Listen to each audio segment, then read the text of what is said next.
열왕기와 하 23장 1절에서 3절까지 말씀, 제가 갖고 있는 성경에서는 구약 성경 602페이지입니다. 열왕기하 23장 1절에서 3절까지의 말씀을 찾으신 줄로 알고 저와 같이 교독하도록 하겠습니다. 제가 먼저 읽겠습니다.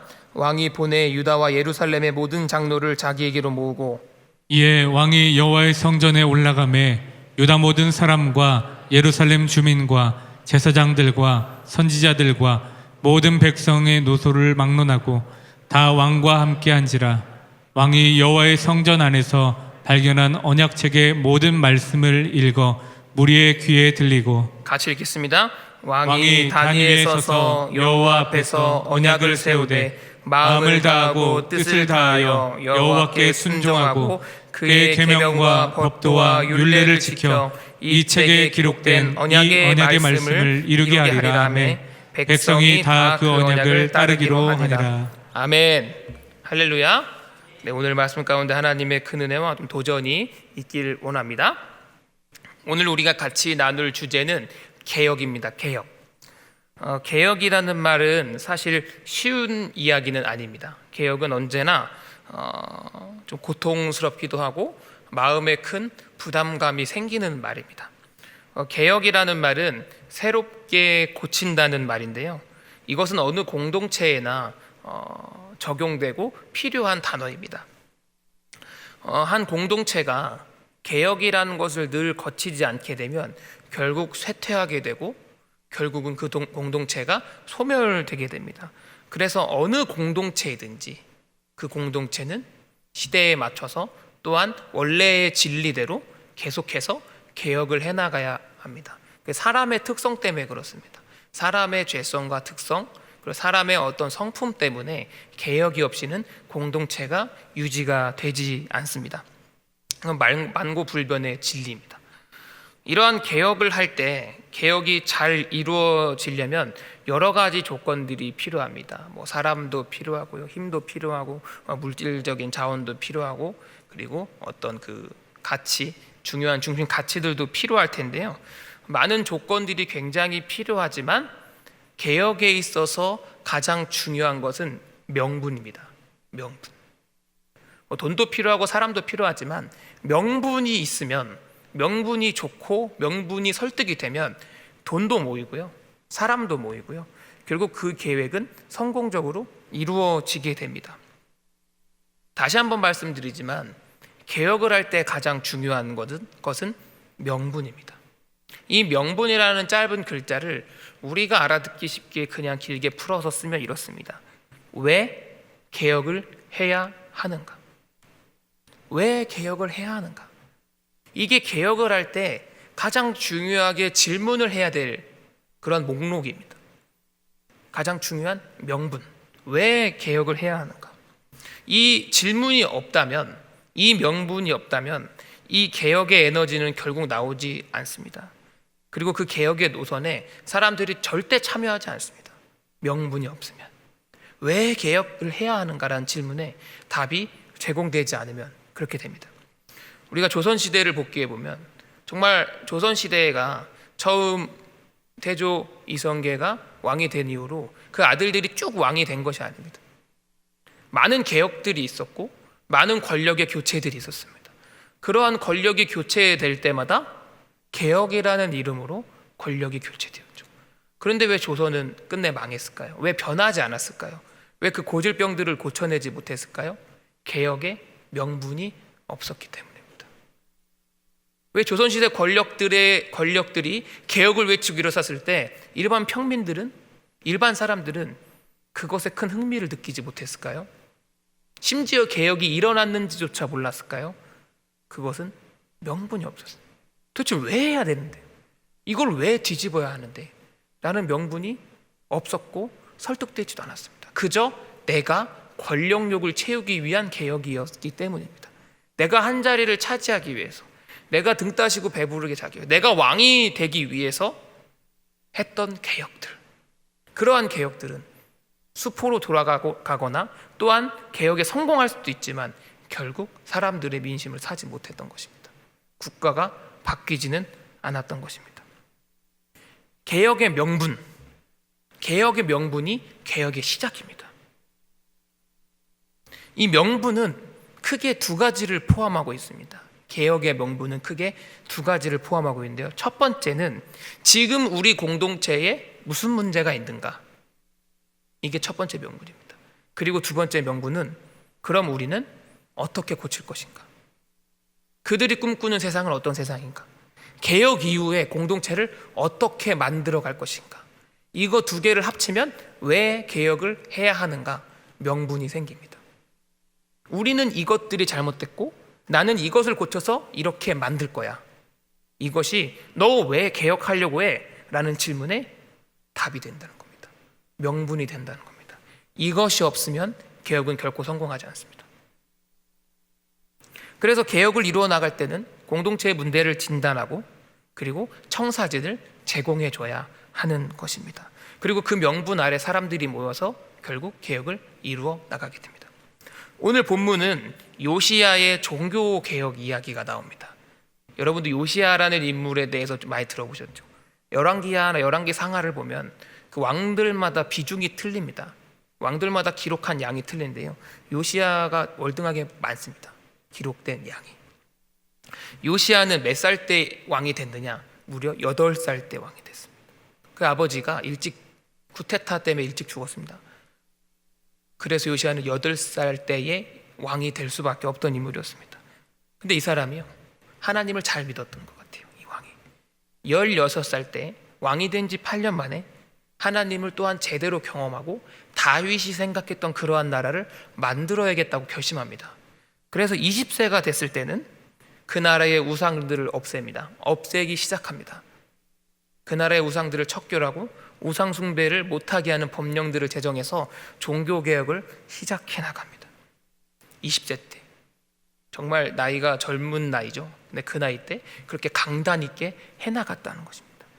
그게 종교개혁인데 1차 종교개혁입니다. 요시야의 1차 종교개혁. 그러나 이 1차 종교개혁의 한계가 분명히 있었습니다. 왜냐하면 이 1차 종교개혁은 본인에게는 명분이 있었습니다. 나는 종교개혁을 왜 해야 되고 나는 어떤 나라를 만들 것인가에 대한 생각이 이 요시야에게 분명히 있었어요. 하지만 남유다 국민 전체를 공감시킬 수는 없었습니다. 그저 왕의 명령에 의해서 실행되는 개혁들이었어요. 왕이 시키니까, 왕이 하지 말라고 하니까. 그래서 종교개혁이 전체적으로 다 일어났을까요? 아니요. 거의 많은 부분들이 그대로 남아있었어요. 이렇게 왕이 명령을 하고 시켜도 이 사람들은 자기 신의 목숨을 내주더라도 우상 숭배를 했어요. 이스라엘 사람들은, 남유다 사람들은. 그래서 종교개혁이 완수가 되지 않았죠. 왜죠? 본인 혼자만의 명분이 있었기 때문이에요. 왕 혼자 알았어요. 이걸 해야 된다는 사실을. 그런데 2차 종교개혁 때는 엄청난 결과가 이루어집니다. 요시야의 2차 종교개혁의 신호탄은 요시야가 성전 수리를 하는데 성전을 수리하던 중 율법책을 발견합니다.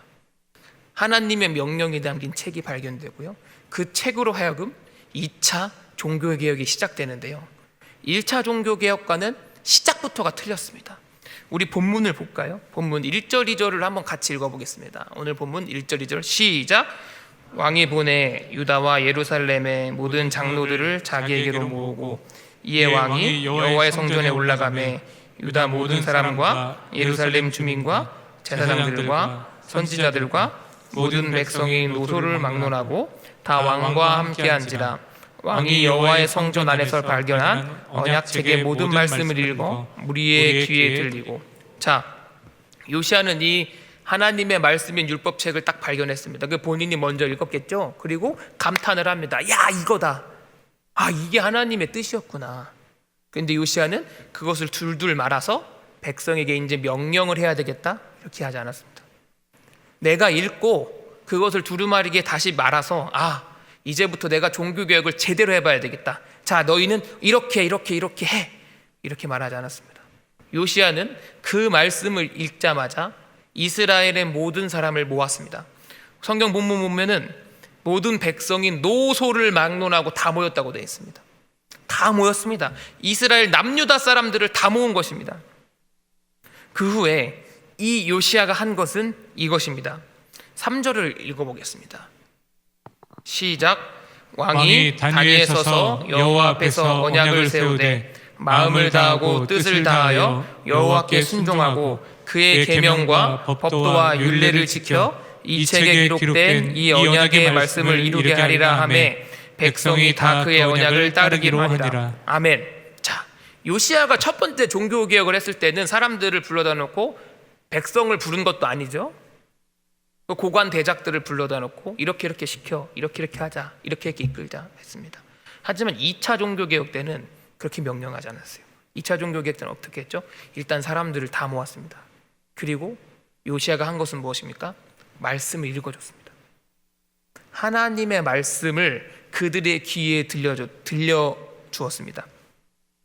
우리 오늘 본문에 보시면은 요시야가 읽어줬다, 사람들이 읽어줬다 이렇게 말 안 했습니다. 무슨 표현했냐면 귀에 들리고 무리의 귀에 들리게 하였다 이렇게 표현했습니다.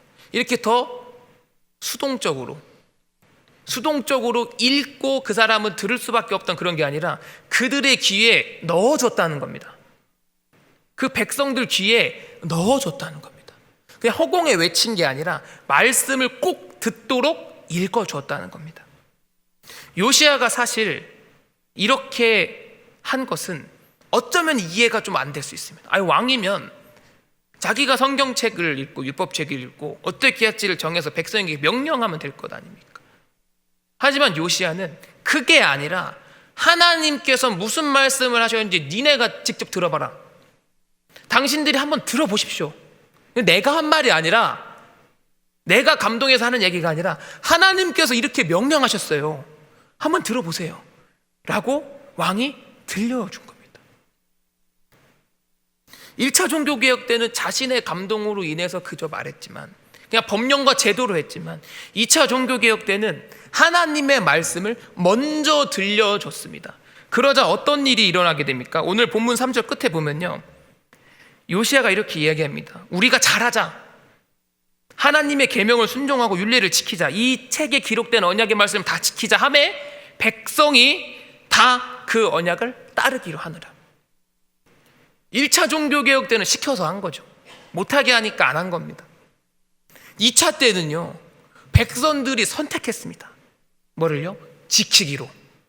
이 왕이 너 안 하면 죽어 이게 아닙니다. 너 안 하면 없애버릴 거야 이게 아니라 백성들이 해야 되겠다, 이 말씀을 보니까 진짜 해야 될 거네 로 스스로 백성들이 선택한 것입니다. 이들 스스로 말씀으로 깨우침 받고 말씀으로 깨달음을 얻고 이 말씀을 선택해서 스스로 종교의 개혁들이 일어난 겁니다. 이 요시야가 종교개혁을 했을 때 물론 성경의 텍스트에는 써있지 않지만 우상을 없애고 법령과 제도로 다 했지만 각 가정에서도 개혁이 일어났을 것입니다. 이들은 말씀을 듣고 나 스스로도 개혁을 했을 것입니다. 이 말씀을 귀에 듣고 백성 스스로 이게 맞다고 생각했으니까 이건 맞는 명분이야, 이거는 개혁을 해야 돼 라고 스스로 백성 스스로 깨닫고 선택했다는 것입니다. 그래서 2차 종교개혁 때는 엄청 정말 파워풀한 역사가 일어납니다. 나라가 다 뒤집어지는 역사가 일어납니다. 성경에 보면은 남유다의 많은 왕들이 하나님 뜻에 맞게 행동한 왕들이 쭉 나옵니다. 북왕국은 거의 다 멸절했고 하나님 뜻대로 행하는 사람이, 남유다는 그래도 다윗의 직통이기 때문에 그래도 하나님 뜻대로 행하는 사람들이 있었습니다. 그런데 하나님께서 열왕기 상하를 보면 그 왕들이 하나님 뜻대로 행하였으나 산당만은 없애지 못하였더라. 이런 왕들이 무지하게 많습니다. 솔로몬이 산당을 만들었죠. 그 산당이 없어지지 않았어요. 그런데 이 남유다 왕, 그 수많은 왕 중에 단 4명만이 산당을 다 없앴습니다. 그 중에 이 요시야가 한 명이에요. 이 요시야 이후로 남유다가 거의 멸망했습니다. 나라가 거의 끝났습니다. 요시야가 제일 마지막 왕이었어요. 산당을 마지막으로 다 부셔버린 왕, 산당을 다 없애버린 왕. 그리고 심지어 오늘 본문은 아니지만 25절을 잠깐 보면 이렇게 되어 있습니다. 읽어볼까요? 시작. 요시야와 같이 마음을 다하여 뜻을 다하며 힘을 다하여 모세의 모든 율법을 따라 여호와께로 돌이킨 왕은 요시야 전에도 없었고 후에도 그와 같은 자가 없었더라. 이 열왕기 상하, 역대 상하가 왕들에 대한 이야기죠. 영어로 킹스입니다. 킹스. 근데 그 중에 요시아가 1등이라는 거예요. 다윗도 있었죠. 근데 요시아가 1등이라는 거예요. 하나님은. 왜요? 이 요시아는 말씀을 갖고 개혁했거든요. 이 말씀을 실제로 백성들에게 들려줬거든요. 자기만 소유한 게 아니라 백성들을 듣게 하고 백성들을 말씀으로 이끌었거든요. 그래서 개혁에 성공했거든요. 성경에 보면은 많은 인물들이 나옵니다. 신앙의 많은 인물들. 뭐 제가 좋아하는 바울도 나오고요. 다윗도 나오고 솔로몬도 나오고 많은 성경의 인물들이 선한 인물들이 많이 나오는데 성경의 많은 인물 중에 성경의 거의 많은 대다수의 인물들은 장단점이 다 기록되어 있어요. 엄청 하나님 마음에 합한 다윗도 간음죄라 교만해서 인구조사를 한 죄가 기록되어 있지 않습니까? 그런데 성경에 유일하게 잘못한 게 없는 사람이 2명 있어요. 잘못된 게 이 사람의 실수가 기록되지 않은 거. 한 명이 다니엘입니다. 그 두 번째 누굴까요? 요시아예요. 잘못된 게 기록이 안 됐어요. 하나님 보시기에 잘한 것밖에 기록이 안 됐어요. 그처럼 요시아는 대단했던 인물이에요. 그 천재적이고 하나님 보시기에 합당했던 요시아가 가장 잘했던 것은 우상을 때려 부시고 종교 개혁을 일으킨 게 아니라 백성에게 하나님의 말씀을 들려준 거. 그게 제일 잘한 겁니다. 그 다음부터 개혁은 요시아가 이끌고 나간 게 아니라 하나님의 말씀이 개혁을 이끌어 나갔습니다. 아까 개혁의 명분 2가지를 말씀드렸습니다. 개혁의 명분이 필요합니다. 왜 개혁해야 되는지. 이것을 요시아가 갖고 온 율법책이 제공해 준 거죠. 왜 해야 되는가. 근데 명분은 아까 2가지로 나눠진다고 설명드렸습니다. 첫 번째는 지금 무엇을 잘못하고 있는가. 그리고 2번째는 도대체 어떻게 할 것인가. 잘못된 거를 고친 다음에 어떤 나라를 만들 것인가. 이게 명분의 중요한 2가지라고 했습니다. 요시아는 이 2가지를 정확하게 수행합니다. 첫 번째, 무엇이 잘못됐는가. 우상숭배가 잘못됐죠. 그래서 우상숭배를 다 지워내버립니다. 2번째, 어떤 나라를 만들 것인가. 요시아는 우상들을 다 없애자마자 가장 먼저 한 것이 무엇입니까? 유월절을 지킨 겁니다. 그리고 제사장들을 다시 뽑고요. 레위지파에서 제사장들을 다시 뽑아서 그들을 제사 지내게 합니다. 제사장들의 직무를 가르치고요. 성전을 회복합니다. 이게 무엇입니까? 예배를 회복하는 겁니다. 요시아가 말씀을 통하여 얻은 개혁의 명분은 2가지였어요. 우상을 없애고 예배를 회복하는 것.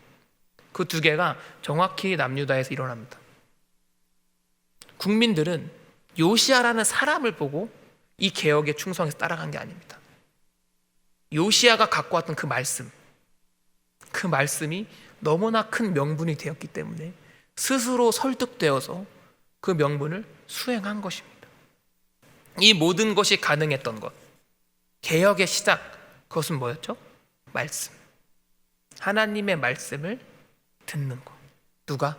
공동체원 전체가 듣는 거예요. 리더만 듣고 리더만 말씀에 심취해 있고 리더가 말씀과 가까운 것, 그것만이 아니라 공동체원 모두가 말씀을 듣는 것, 공동체원 모두가 말씀을 아는 것, 공동체원 모두가 개혁의 명분에 동참하는 것, 공동체원 모두가 개혁의 주체가 되는 것, 이게 종교개혁의 성공의 지름길이었습니다. 서구에도 1500년대에 종교개혁이 있었습니다. 우리 종교개혁하면 떠오르는 사람 한 명 있죠. 누구죠? 루터죠. 루터. 그 중고등학교 세계사 시간에 정말 지겹도록 배우는 사람입니다. 루터.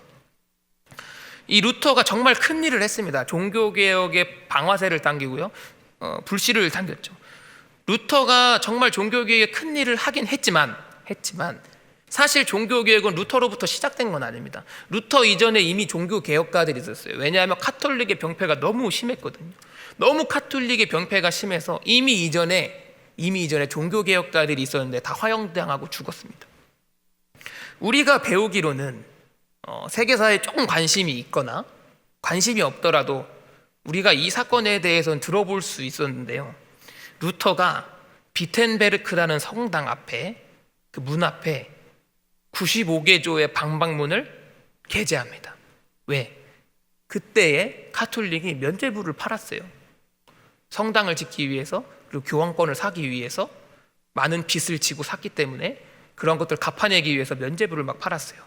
그래서 루터는 그 면죄부에 반대하는 95개조의 조항을 써서 비텐베르크 성당 앞에 게재를 했습니다.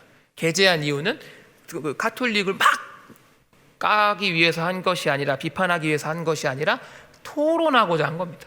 우리 얘기해보자, 이거 잘못되지 않았느냐.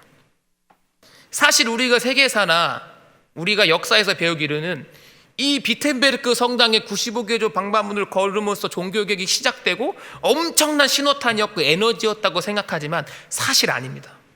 사실 루터가 비텐베르크 성당에 95개조 방파문을 걸었다는 그 사실은 어떻게 보면은 역사학자마다 해석은 틀리지만 어떤 역사학자들은 한 신부의 일탈행위로밖에 되지 않았다, 이렇게 평가하는 사람도 많습니다. 한 신부의 사제의 일탈행위. 그렇다면 종교개혁이 가능했던 이유는 무엇인가? 정말 루터 한 사람 때문인가? 정말 루터가 그 성당에 면죄부를 반대하는 95개조의 근거를 썼던 그 게재문, 그거 하나 때문에 종교개혁이 터졌는가? 그게 아니란 얘기입니다. 종교개혁이 일어날 수밖에 없었던 사회 현상이 세 가지가 있었습니다. 이것을 하나님께서 이끌어 주셨어요. 그 세 가지 사회 현상이 무엇이냐? 그게 되게 중요합니다. 종교개혁을 배울 때. 그 당시 카톨릭의 가장 큰 병폐는 여러 가지가 있었지만 제일 큰 병폐는 무엇이냐면 성경을 읽을 수 있는 권리가 사제에게밖에 없었다는 거예요. 그때 카톨릭은. 왜냐? 일단은 평민들에게는 성경을 잘 읽지 못하게 했습니다. 금지했습니다. 두 번째, 성경이 라틴어로 쓰여져 있었어요. 그 당시 독일 사람들은 문맹률이 매우 높았습니다. 자기 나라 글씨도 못 읽어요. 독일 사람들이 거의 90%입니다. 문맹률이. 그런 상황에서 라틴어는 어떻게 읽겠습니까? 이제 사제들은 라틴어부터 배우거든요. 그래서 성경을 읽을 수 있는 권리와 실제 읽을 수 있는 자격, 능력은 누구밖에 없었을까요? 교회의 종교 권력밖에 없었어요. 근데 그들이 왜 그걸 못 읽게 했느냐? 권력을 유지하기 위해서 그래요. 성경을 해석할 수 있는 권리를 독점함으로써 교회나 사제들이 권력을 독점했던 거예요. 너 성경을 보니까 너 잘못했어, 너 돈 내, 이렇게 되는 겁니다. 그 권력을 독점하고 있었어요. 그러다 보니까 너무 경직화되고 병폐가 심해진 거죠. 그런데 사회적 현상 세 가지를 통해서 이게 부서집니다. 첫 번째, 루터가 성경을 번역합니다. 독일어로. 루터뿐만 아니라 이전에 이미 번역본들이 있었는데 결정적으로는 루터가 신약을 번역합니다. 성경을. 그리고 두 번째는 어떤 일이 있었냐? 구텐베르크라는 사람이 등장합니다. 1500년대. 구텐베르크 아시는 분은 아실 거예요. 금속 활자를 발명한 사람이에요.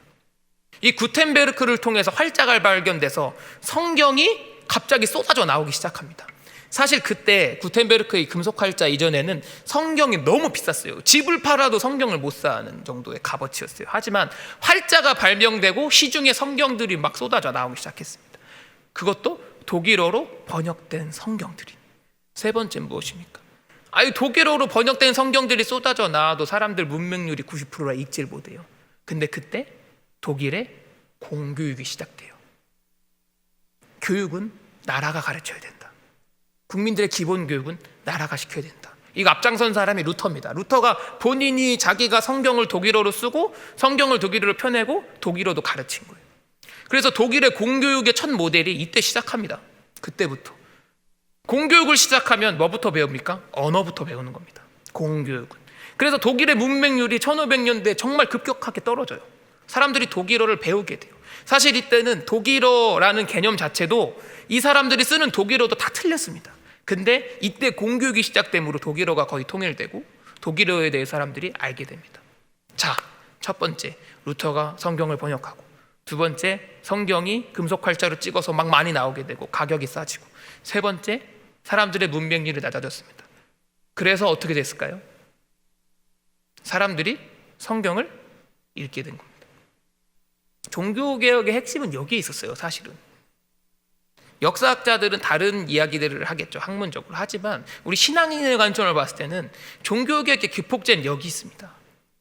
일반 사람들이, 평민들이, 종교 권력자가 아닌 평민들이 성경을 읽기 시작했다는 거예요. 말씀을 통해 하나님을 경험하기 시작됐다는 거예요. 누군가 알려주는 성경을 듣고 누군가 해석해 놓은 것을 듣고 내가 감명받고 따르는 것이 아니라 내가 1대1로 하나님과 직접 만나기 시작했다는 거예요. 성경이 귀에 들리기 시작했다는 것입니다. 사랑하는 여러분, 요시야는 기원전 500년대 사람이고요, 루터는 기원후 1500년대 사람, 2000년의 시간의 간극이 있었는데요, 개혁의 과정이 같았어요. 개혁의 신호탄이 같았고요, 결과도 비슷했습니다. 그 당시 누가 카톨릭에 대항해서 정말 카톨릭을 무너뜨리지 못했지만 신교를 탄생할 수 있었을까요? 루터의 힘으로 했을까요? 아니요.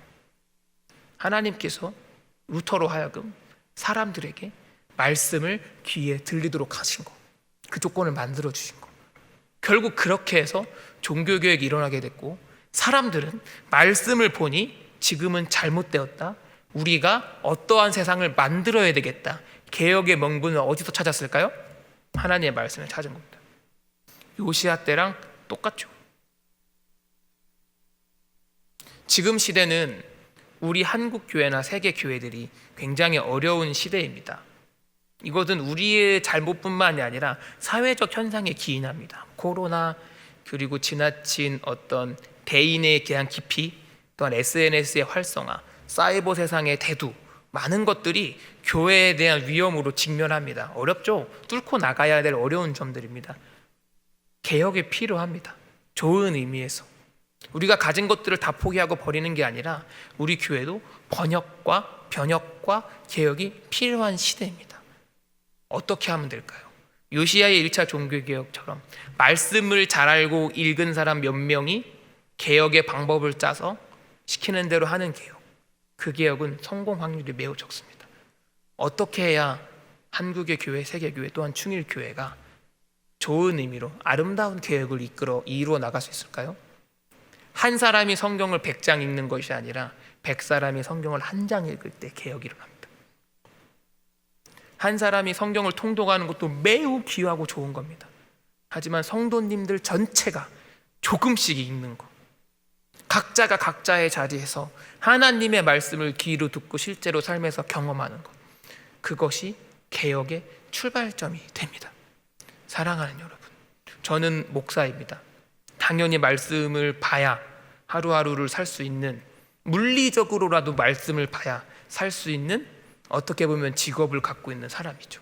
여러분은 아닙니다. 여러분은 말씀을 읽지 않아도 사실 생계에 지장이 없죠. 어쩌면 저는 그런 의미에서 굉장히 복받은 사람입니다. 이걸 읽지 않으면 살 수 없으니까요. 하지만 여러분도 똑같습니다. 여러분도 결국에는 말씀 안 읽으면 살 수 없어요. 목사만 그런 것이 아닙니다. 그래서 여러분께 도전합니다. 저와 여러분이 성경을 조금씩이라도 읽는 삶을 살았으면 좋겠습니다. 한국교회가 살아남길 원하십니까? 우리 충일교회가 충주 땅에서 의미 있게 존재하길 원하십니까? 우리 교회가 지금도 아름답지만 더 아름다운 교회로 변모하길 원하십니까? 또한 우리 가정이 개혁되길 원합니까? 나 자신이 개혁되길 원합니까? 우리 교회가 개혁되는데 내가 개혁의 주체가 되길 원합니까? 그렇다면 많은 양을 읽어도 괜찮지만 조금, 내가 할 수 있는 부분만큼만 하루에 성경을 조금씩 읽는 것입니다. 채 한 장이 되지 않아도 좋습니다. 하루에 한 구절이라도 펴고 읽어보는 것입니다.